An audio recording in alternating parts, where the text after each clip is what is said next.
This was in my tire. Wait. Oh my god. But how's that possible? Oh, really? It must have been closed and then it... But it had to be like standing up somehow, because if it's flat and you run it over, it wouldn't puncture your tire. So...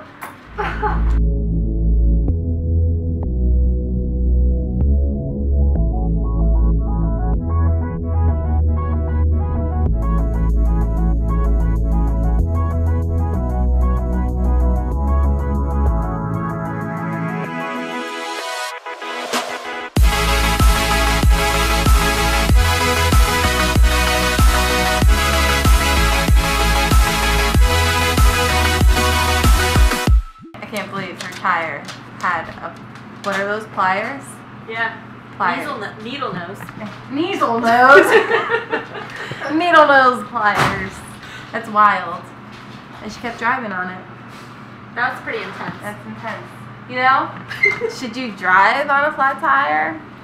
I don't know. It's like when you're here. Like, should you work through an injury? Depends. What do you guys think? I personally think it depends on what your goals are. I know in the beginning I was working out a lot and I was hurt like all the time, and then I was like, Jess, you're not going to the games, so take it back a notch. Clearly it's going to depend on like how you feel and recovery and all that stuff, but you should be coming in trying to give it your all. We should be on the floor looking up at the ceiling at the end of it like you're completely exhausted, right? Leaving nothing left in the tank. That's how every one of your workouts should be. If that means we need to take a day off, all right, to recover for the next day, then that's totally fine. I feel like there's a fine line. Like, you don't want to baby yourself. Like, if your shoulders are sore, like, sometimes you can actually work it out if you work through it.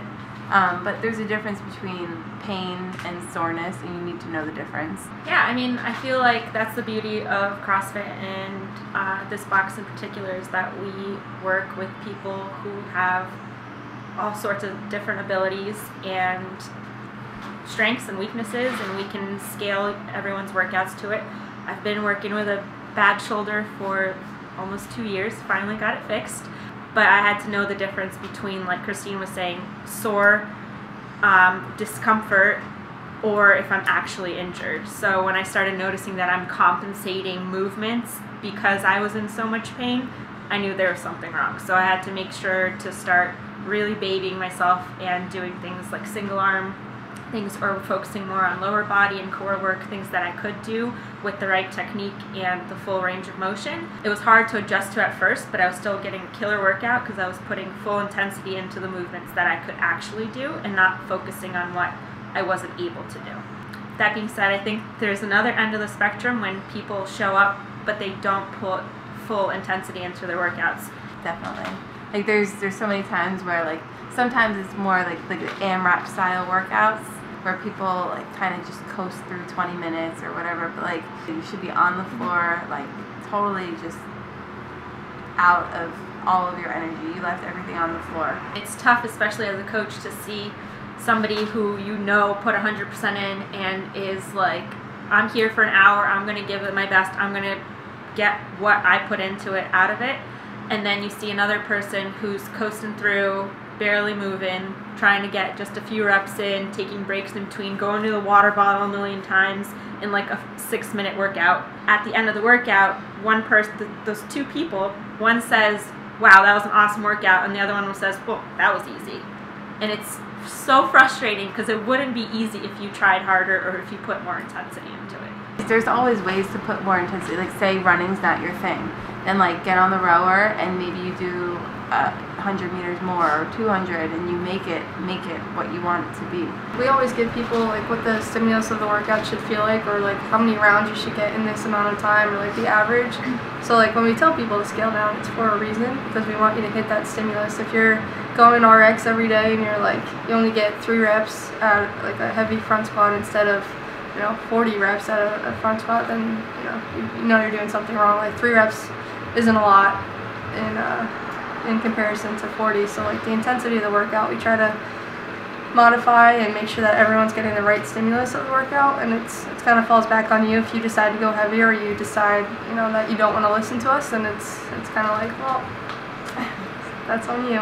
Stimulus of a workout is huge, so always listen to your coaches. You know, we watch these classes all day long. We know, we program the workouts. I mean, we go through it all, so we know what it should feel like, how many rounds you might be getting, and just trust us, trust the process.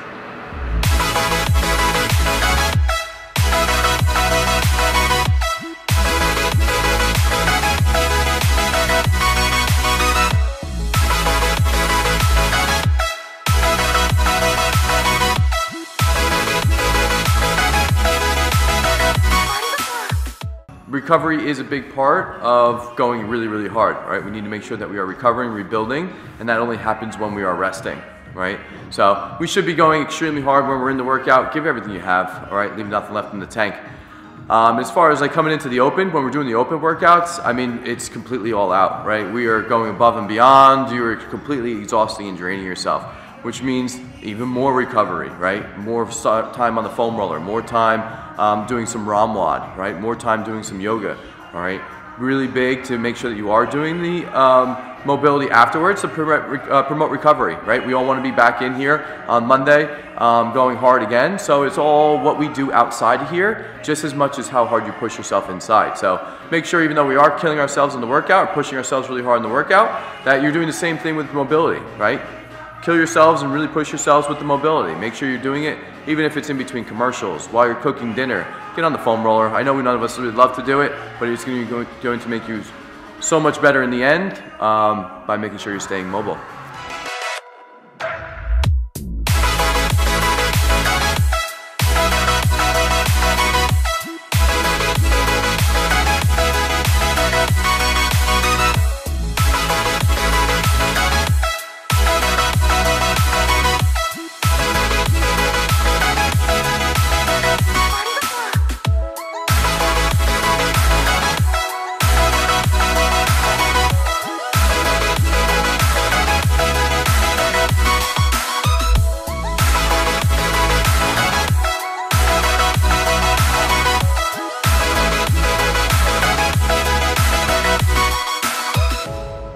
Guys, don't forget about Barbells for Boobs. It's right around the corner. Make sure you create your own page or donate straight to the Strong Together Fitness page. You can always be a part of the Strong Together Fitness team, or you can always just donate to Anya's page. Please. And like and subscribe. Share. Like, subscribe, share, YouTube, get this out there.